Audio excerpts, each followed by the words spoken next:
WS, female 44. Here, this has been the hardest thing I've ever had to write and probably the hardest year of my life. I've been sitting with this for weeks, trying to get honest with myself before I got honest with strangers. But I need a place to put this down. Somewhere it's not just bouncing around in my head like a broken record. If nothing else, maybe it helps someone else feel a little less alone.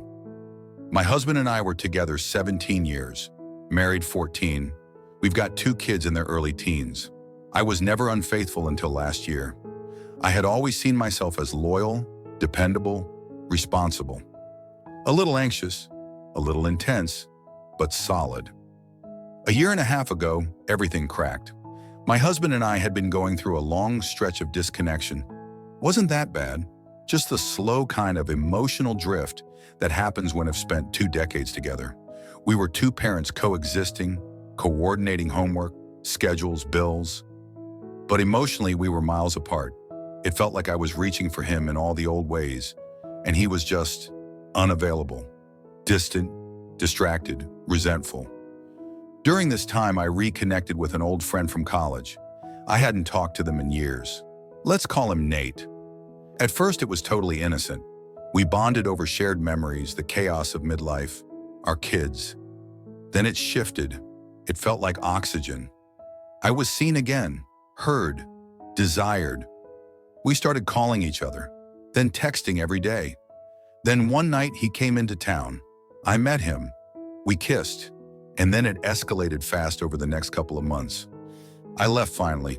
I told my husband I needed space and moved out. At first he was stunned but calm, almost like he didn't believe I'd actually go through with it. But when he found out there was another man involved, something in him shut down completely. He asked if I had been lying to him for weeks. I said I wasn't, that this wasn't what it looked like. I think the moment he learned I had left for someone else, something irreparable broke in him. And I knew it as it was happening, and I still walked out that door. I told myself I wasn't choosing Nate. I was choosing me. That's the lie I clung to, that I needed to find myself. But I wasn't finding anything. I was chasing a man who rocked my world in bed, an escape. And in the process, I devastated the person who had built a life with me. I moved in with Nate. You know how this would go. Nate started pulling away as soon as I became real. Not a fantasy, not a woman on the phone, not a woman who he can get away to fuck occasionally. He never said it outright, but I could feel it.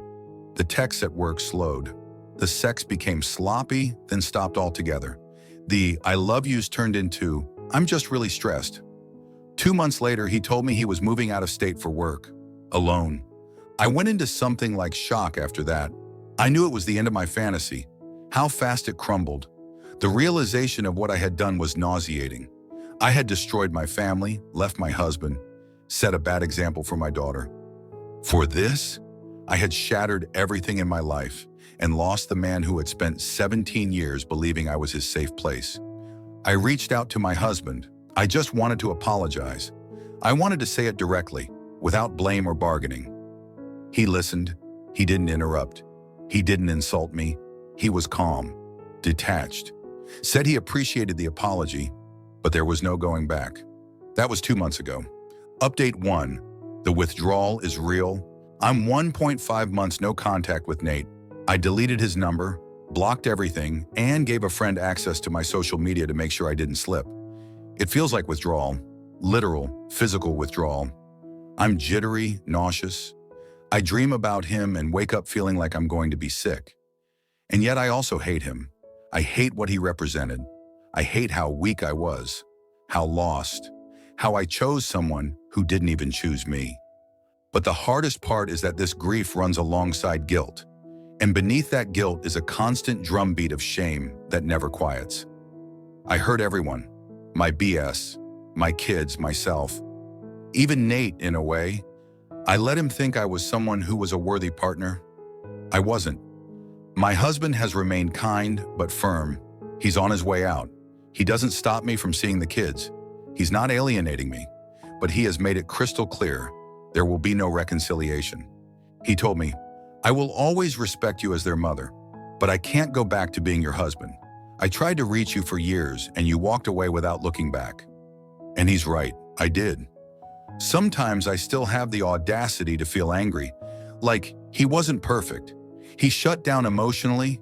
He left me starving for affection. But I also know none of that justified what I did. I could have left with integrity. I could have insisted on therapy. I could have said, I'm not okay and we need to fix this. But I didn't. I wanted the hit, the high. I wanted to feel good again. I now live alone in a small apartment. The kids split time with me, but I know they don't want to, the way I'm trying too hard to be fun, mom. My daughter avoids eye contact sometimes. My son is polite, but guarded. They know what I did. They know I broke our family to bits.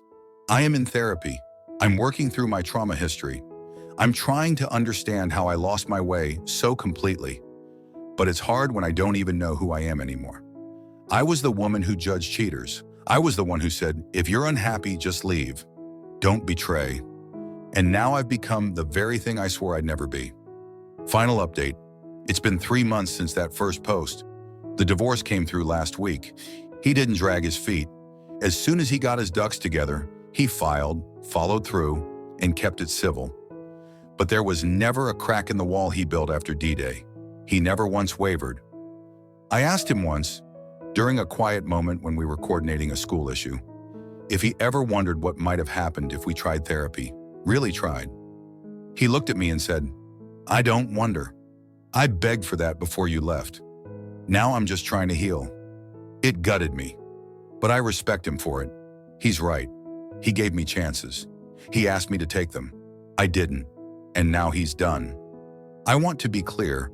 I don't blame him.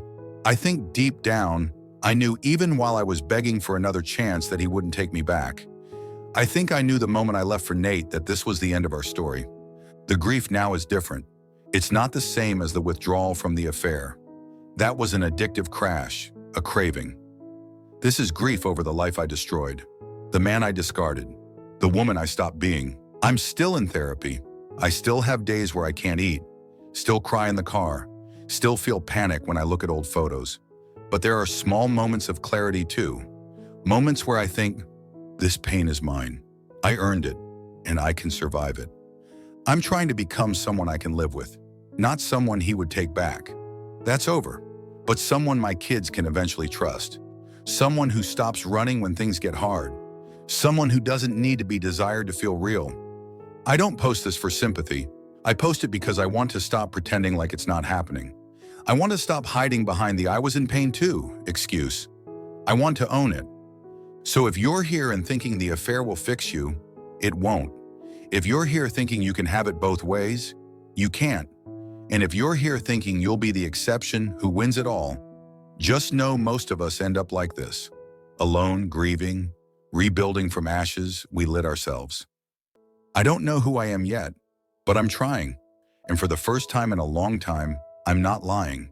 To him, to myself, or to anyone else. Thanks for reading.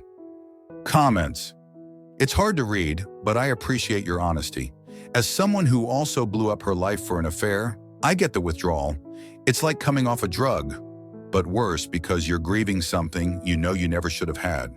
The guilt and grief coexist, and it's exhausting. Keep going. The work doesn't get easier fast, but it does get clearer. I relate to the moment when your husband found out about the affair. Mine didn't scream either. Just went completely quiet, and I'll never forget that look. I wanted him to be angry so I could feel less like the villain, but he just turned off. That moment haunts me. Thank you for sharing. Keep showing up for the hard work. You're not alone. I'm a few months further out than you, and it still feels like walking barefoot over broken glass some days. But I'm starting to build something honest, and that matters. Therapy helped me peel back the layers of why I needed validation so badly that I burned everything down. It's not about fixing what's lost. It's about not becoming that person again.